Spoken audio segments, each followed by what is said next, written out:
Spider-Man Far From Home is fucking whack. Like, this whole fucking movie, so many parts make no sense. Peter is whack. MJ is whack. Nick Fury is whack. Mysterio is... Actually, he's pretty cool. I really like him. He's like the best part of the movie. I have a lot of problems with this movie, and I don't really like...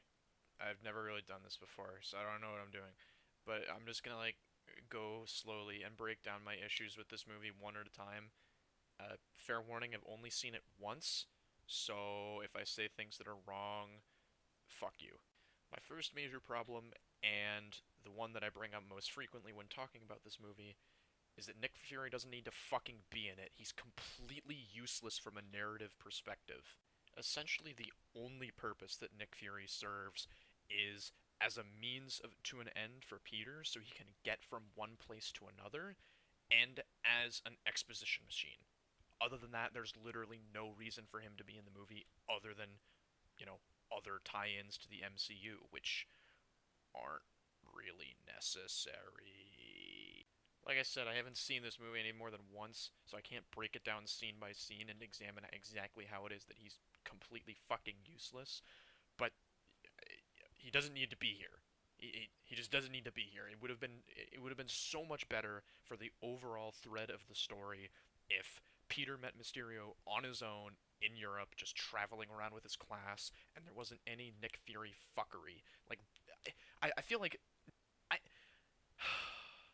I don't know. It's really dumb, and he doesn't need to be in the movie. It feels like at very significant portions of the movie, the only purpose that Nick Fury serves is to basically bitch smack Peter, or alternatively, just be stupid comic relief like he was in fucking Captain Marvel. Anyway, that's enough about Nick Fury. I've fucking made my point about him. He doesn't need to be in the movie. Whatever. Next problem I have with the movie, the romantic subplot. This is where I'm actually going to disagree with a lot of people, because I feel like a lot of people I know and a lot of comments I've read online have really been liking the dynamic between Peter and MJ in this movie, but it has the same problem as the conversations between Peter and Gwen Stacy in Amazing Spider-Man 1. They go on for a really goddamn long time and take up way too much screen time. This may also be a little bit of personal preference in this regard. But I fucking hate romantic subplots in action movies. They're completely useless. They do nothing but clog up the narrative with dumb bullshit. And especially in this one. I know it's supposed to be like a teen comedy or whatever, but we already get all the relationship jokes that we need out of the dumb forced jokes with Ned and the girl whose name I can't even remember. What the fuck? Uh, Betty, I think. I think her name is Betty. I don't fucking care. Anyway, yeah, I think my general feelings about romantic subplots in movies are leaking into Far From Home, and maybe polluting that, and that's probably a little bit of personal bias, but I don't fucking care. Stop putting romantic subplots in action movies. Stop doing it. Let's see, what was another thing that bothered me? Uh, oh yeah, the constant forced comparisons between Peter and Tony. It's like Homecoming, but worse when they keep dialing that shit up, because that's the fucking important part of the story that everyone cares about. Nobody gives a fuck about the successor to Tony Stark. Do you know how many other Avengers there are, like, still left? Why is it that Spider-Man would need to be the Tony Stark successor other than the fact that he was recruited by him?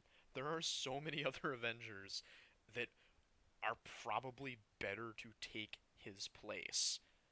Like, fucking, I don't know, Falcon, maybe, or Bucky, or fucking anyone other than Peter. His whole shtick is that he's local.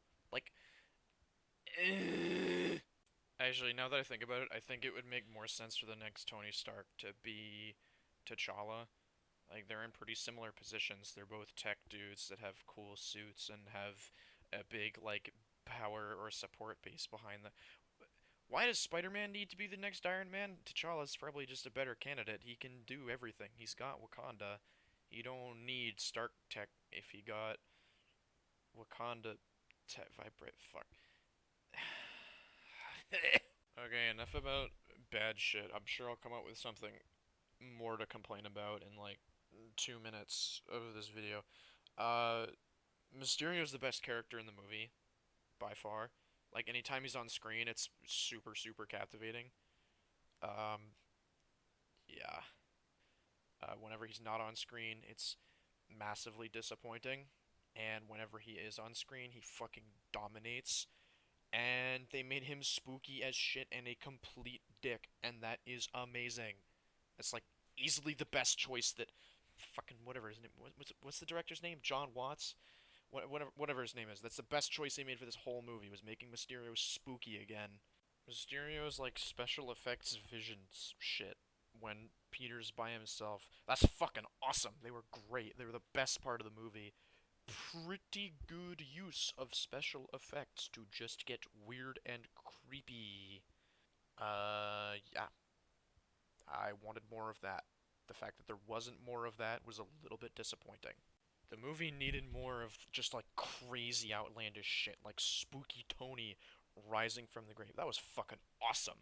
We needed like four more things like that. Actually, yeah. The movie should have been way, way, way more like that instead of the fucking constant, really, really shitty jokes that they gave away in the trailer. Like, the only character that was trying to be funny and was actually funny was the science teacher who kept complaining about witches. Yeah, anyway, that's my fucking opinion on Spider-Man Far From Home. Oh, wait, no, it's not. The glasses were stupid. Giant orbital fuck you death laser tower Stark thing was stupid. Peter was really, really dumb in this movie. He barely had any agency of his own, barely made any actual coherent decisions that made sense. Yeah. Also, there was a lot of exposition dumps in this movie that really didn't need to be there, like at all. And then the handling of like post-endgame shit was really bad. Although that may just be because I missed the first 10 minutes of the movie. But yeah, anyway, as like a fucking. Oh, wait, no, J.K. Simmons came back as J. Jonah. That was actually pretty good. Like, unironically, I really liked that. I fucking leapt out of my seat in the theater when I saw that. I was so happy. Uh, fucking the revealing of Spider-Man's identity was cool, I guess. It sets us up For the sequel.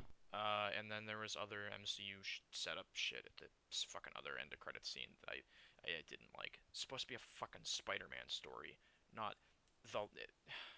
This fucking movie there should have been another movie in between this and the start of the next phase, like a more connected movie than just Spider-Man was the only guy in this other than Nick Fury, like from the greater MCU, and it felt like it just was a stepping stone for the next phase of the MCU, which I didn't like because the stepping stones have always been bigger, like multi-party Avengers movies or something. But not this time. Apparently, that's not necessary. Yeah.